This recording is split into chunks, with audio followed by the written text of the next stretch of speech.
என்னுடைய எதிர்காலத்த நெனச்சா எனக்கு ரொம்ப பயமா இருக்கு.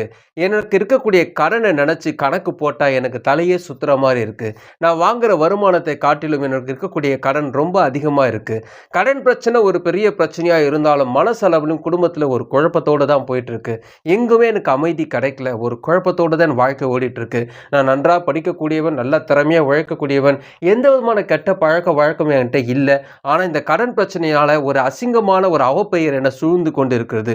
ஒரு காலத்துல நான் பெரிய அறிவாளி, பெரிய நல்லா படிச்சிருக்கான்ட்டு நெறைய பேர்கிட்ட பேரும் புகழும் வாங்குனேன். நல்ல அவார்ட்லாம் வாங்குனேன்.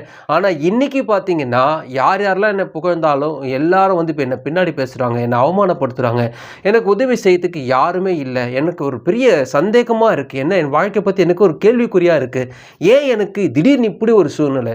ஏன் திடீர்னு ஒரு பள்ளத்துல நான் விழுந்த மாரி ஒரு நெலைம வருது? எனக்கு 1008 கேள்விகள் மனசுல ஓடிக்கிட்டே இருக்கு. பயத்தின் மேல பயம் அதிகமாயிட்டே இருக்கு.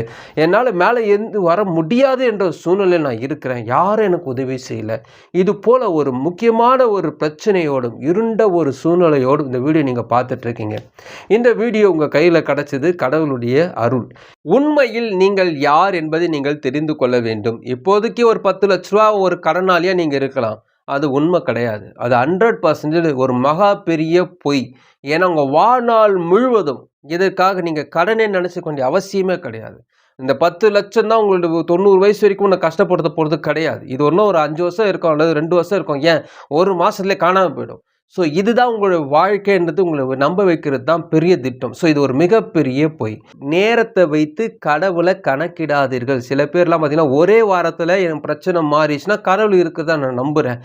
நாளைக்குள்ளே மாறணும், 21ஆம் தேதிக்குள்ளே என் வாழ்க்கை மாறிச்சுன்னா கடவுள் என் கூட இருக்கிறாரு, எனக்கு என்னோட ப்ரேயர்லாம் கேட்குறாரு நான் நம்புகிறேன்ட்டு ஒரு விவாதத்தை வச்சு மனசுக்குள்ளே ஓட்டிகிட்டு இருப்பாங்க. ஸோ அப்படிலாம் இருந்தீங்கன்னா ஃபஸ்ட்டு அதெல்லாம் கலைச்சி விட்டுடுங்க. ஏன்னா கடவுள் நேரத்தை வைத்து உங்கள் வாழ்க்கையில் வேலை செய்யலை.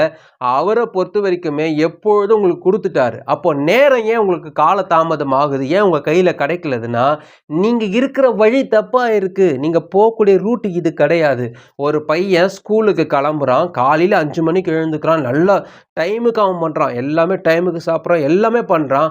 அவன் ஸ்கூல் இருக்கக்கூடிய வழி 2 கிலோமீட்டர் போக வேண்டிய வழியில் விட்டுட்டு 7 கிலோமீட்டர் சுற்றிட்டு போனால் அங்கே லேட்டாக போகிறான். பிரச்சனை எங்கன்னு பார்த்தீங்கன்னா, அவன் லேட்டாக போனது பிரச்சனை, அவன் சீக்கிரமாக எழுந்தது கிடையாது, பல்லு துலக்கிறது கிடையாது, சாப்பிட்றது கிடையாது.